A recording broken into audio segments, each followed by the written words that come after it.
Yeah, so I guess so. Forgive her, Lord, for she knows not what she does. I never really thought about it. I guess I never thought that would Exactly my point. Possible. Never thought. Maybe if I would have thought a little more. Yeah. Yeah, we might not be married right now. Okay, so, second story.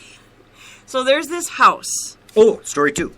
That was advertised as haunted. It's on the market for 550,000 euros, which I have no clue how much that is in our thing. But I think euros are probably more. I can't wait to hear you say this. Oh, I know. It's in Woolloomooloo, Australia. But I bet they could say it a lot faster. See? Woolloomulu. Woolloomulu. Woolloomulu. Anyways, that's in Australia. So this house is advertised as being haunted, but the pictures, I'm going to post them up on Facebook, our Facebook page tonight. They're so funny.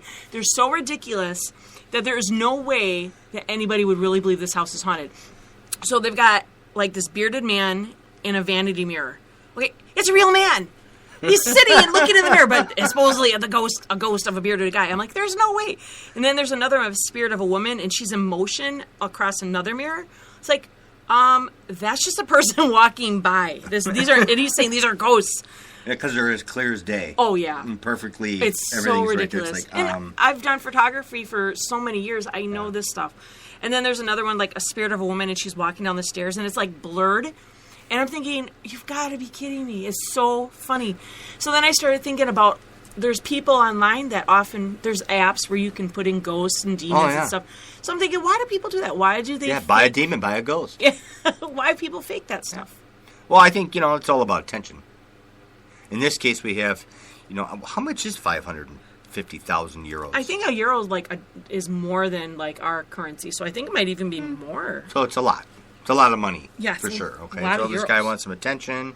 Or whatever. Maybe he thinks he's going to get it because it's haunted. Maybe. Maybe. I mean, we actually have listeners, I think, in Australia, don't we? Yeah. Yeah, we do. Us from the land down under, devils who don't know. Well, there's people that online that'll fake pictures all the time. Under. We've gotten pictures, and people are like, what do you think of this? And there was one chick, and she sent me a picture of her in her car. Got something to say. Why are you singing that? Well, it's a guy. He's kind of from Australia that sings that. What? Sounds like it a little bit. Is he? I think so. That guy. Somebody will straighten. I know that song. Yeah, from the 80s. Yeah, somebody will definitely straighten us out. They always do. Yeah. We know. We know. So this chick sends me a picture once, and it wasn't too long ago, maybe a month ago, and it's of her in a car, and she says someone took it of her while she was driving. Like, who does that? But anyways, and there's like this spirit next to her.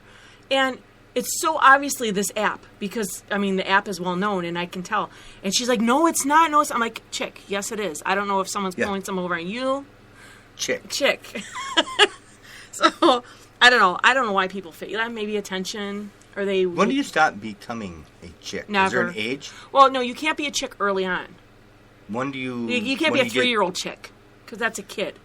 I think you're more of a chick when you're like 20 and up, like older. But what if you're 95? Oh, you're a chick. You're just a wrinkly chick. Wrinkly chicks. You're an older chick. So. Oh, okay. But do you remember we've gotten so many fake stuff or that, and then there's people who want extra business, like that one haunted house they bought, the haunted warehouse. They now sell it or they use it as a haunted house here in our city. And they asked us to verify that it's really haunted. And we're like... Yeah, but it wasn't. It wasn't. And they're like, well, even if it's not, can you just say it is? Yeah, because they want it. It's like, well, no. And we can't, even for money, we just can't do something like that because that... takes away the validity. It takes our validity away. And so there's been plenty of times we've been asked to say, well, can you just say so? Because we know that if you say so... with a little bit of credentials that maybe, it's like, no, we can't do that. That's not right. And unfortunately, there's paranormal groups So we could bring some people in here that could practice a whole bunch of junk and bring you some real live demons. There you go. Then we could say, well, we don't want that. Oh, see? Oh, yeah, you just want the fake spirits. Yeah. But that, Yeah, you want the milk, but you don't want the cow here, right? Huh? Come on. What's the matter we're with never you? going to have validity in this field because people keep doing that. So hard to get validity in a field. A lot of bugs and flies. Speaking of fake stuff, there's fake shows. We've talked about how, not necessarily that they, these people like us, they're like, oh, this is our field, this is what we do. And then they get approached by Hollywood or whatever, and it sounds great and all, but once you get sort of sucked in their trap, you're locked into a contract. And then what happens? You have to sort of do what they say, in a way. And then if you tell them no, then they threaten you, and we've sort of been down that road. But so this TV show, Most Haunted, very popular TV show, right? Most Haunted. Was totally blasted because evidence surfaced that, they found unedited footage where viewers were manipulated into believing that the paranormal activity was real, and it wasn't. It was all fake. But so somehow someone leaked it, okay? They lied about their locations, where they were really at. They lied about historical backgrounds. They faked activity and evidence. And this is like a super popular show. But they decide that they are going to do something else. You want to hear it? Yes. Oh, look it. Our papers are stuck. Wait. Oh, like in the movies when you open a soda? Yeah. Well, but no one brings cans anymore. They bring... I do. I bring them all the time. You do not. I do too. When do you go to the movies?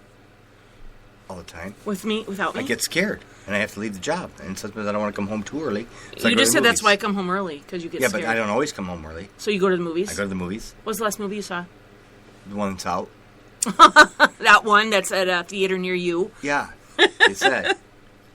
So this show, once they got ousted, right, the producers start blaming it on the psychics, or this one particular psychic. He's like, oh, it wasn't us. We didn't know. We set him up, and we faked this stuff to prove that he was lying. Oh, boy. So this poor guy, who's supposedly a psychic or not, or whatever, they blame it on him. Instead of blaming everybody, sometimes the truth's okay to say, the fact of the matter is that they know that listeners and viewers want to hear and see certain things. They know what ratings are. And unfortunately, people aren't satisfied with just a minimum amount of things that may scare the average person who's actually personally dealing with it. But it's not enough for the viewer to look at and say, what's the big deal about that? Right. So they have to add a little Hollywood, add a little this, a little that. So really, it's the supply and demand problem. The demand is that we want scarier, more frightening, bigger history things. Oh, this guy committed suicide after he killed 80 people. They want this stuff. And then what happens is, what are the producers, what are we going to do? Yeah. Unfortunately, that supply and demand brings in deceit. We want more. It's called greed. It's greed. We want to be the top of the game. Oh, man. Oh, I'm feeling... This will preach. All right, okay. But you see where I'm going with that. Yeah. Well, then... Also, too, is that... You guys can't see where I'm going with it because we're on a podcast. You can't see anything. It's so lame. I am so funny. Not funny at all. Oh, my God. That's not even funny. Okay, it wasn't. Keep going. Okay. You're so weird. So, and also... people, are so numb to this now because there's so many... Like, when Ghost Hunters came out, it was like the show. The show. And Come on. When it first started, if you can remember, and we talked about this, I think, a week or two ago, too, was that there wasn't a lot of evidence. Like, they were real skeptic, but people were still into it because it was new, and they wanted to watch how they did things. But then people sort of got bored of that. Okay, well, where's the good stuff? So then they had to start faking stuff, and the show got a little too hokey, I would think, because... Well... And that's what they do. Yeah, we just talked about supply and demand. What are they going to do, Are they even on anymore? Ghost Hunters? Yeah. I think so. I think they're on, and they have, Ghost Hunters International, and, the cousins of the Ghost Hunters, and the cousin's neighbor's dog, the Ghost redneck Hunters. Ghost Hunters. They do have a redneck Ghost Hunter team. Yeah, they do. Oh, they're kind of funny, too. I've never watched them. Yeah. You have? I've seen them once, yeah. Or what do they do? They do the same thing. But all they're funny. Their personalities are funny. Yeah, their personalities are are they funny. real rednecks, or are they, from the Bronx or something? Pretending. They seem to be rednecks. Yeah. But all their little techniques and stuff they come up with aren't all that bad. So they're not crazy redneck. Yeah. Like taking their car and cutting the top off and calling it convertible. They're not that bad. But no, it's it's entertaining. Sometimes that's all it is. Just a certain level of entertainment. Exactly. Well, people make it fun too. You don't always have to. And once in a while, as well as I do, we could send 20 different investigators 20 different times to a specific location that known to be haunted in some way. Right. They're not all going to experience something. Right. One, it's going to be a timing issue. One, is that individual got the energy to pull that spirit into communication or acting. Like, for you, for instance, we could bring you to the grocery store and there's an issue. But for me, I could go in probably the worst place on the planet and be like, it's good. It's all good. No problem here. Yeah, I guess people's energy have a lot to do with it, They have a lot too. to do with it, so Well, and then they, like online, I get invited we get invited so often to these, these paranormal. Do you think I get invited places just because I'm so hot? They don't know what you look like around the podcast. That's right. Yeah, so definitely not. But anyways, so But I am hot. It's hot in here. It is hot in here, yeah.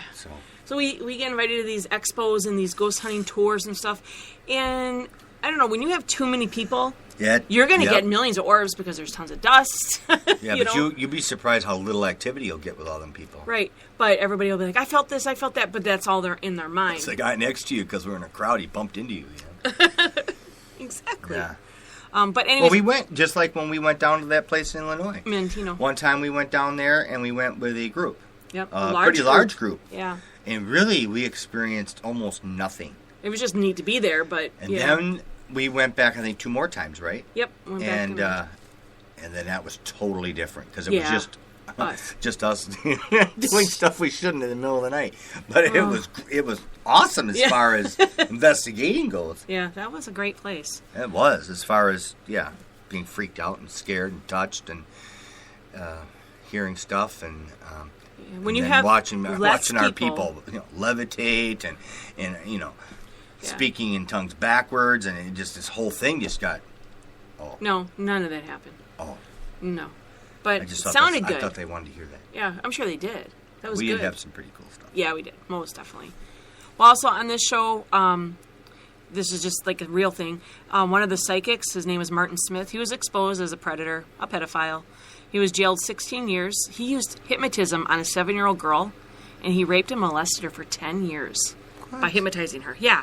I'm like, oh my gosh. So that's the show Most Haunted. They just have like this dark cloud over it or something. I don't know. But so all these shows you just got to take with a grain of salt, definitely. So, okay, next story. So we're reading in the paper the other story morning. Number 4. We talk about that new drug, Flakka. Out. Remember we were talking about that? Yeah, we were. It's not good. It's like a hallucinogen. Big word. These words are tough, Well, so here's an interesting drug little thing going on. Okay, so cops get called to this home, okay, for a disturbance, a possible mental evaluation. They go to the door. It's good. Rubber duck. 50-year-old woman answers the door. All she can get. She says her 20-year-old son's there, and he's under the influence of drugs. She's pretty sure. So this guy is like in a total fearful panic, and he's saying over and over again, I can't go to my bedroom. There's an old man hanging in there. Okay? So the mom says that she's not going in the room because she said that son often brought drug addicts in there, and she was scared of them, so she just stayed away. The officer observed that the son was definitely under the influence of something. So he could tell by his pupils and how he's sweating and everything that, he was on something. He says a spirit told him not to go in the bedroom because another spirit was hanging in there in a military uniform. Well, the officer went in, and obviously no one was in there. But the other officer that was with him, he was an older guy, he pulls the younger cop aside, and he says, you know what? Years ago at this residence, he tells this cop, I responded to a call. And, I won't. Listen, so he says there was a suicide in that room. Isn't that interesting? And that a man hung himself in that bedroom. But he couldn't remember all the details, so he goes to his car, and he looked into the past case, and the suicide was an older man who was dressed in his World War II uniform. So, that's a creepy story. Now, you wonder, where do we draw the line of drug influence and spiritual reality? I mean, do drugs make us more open Do you think to I spiritual totally stuff? believe it, man. I mean, you can take this stuff, and you can see like purple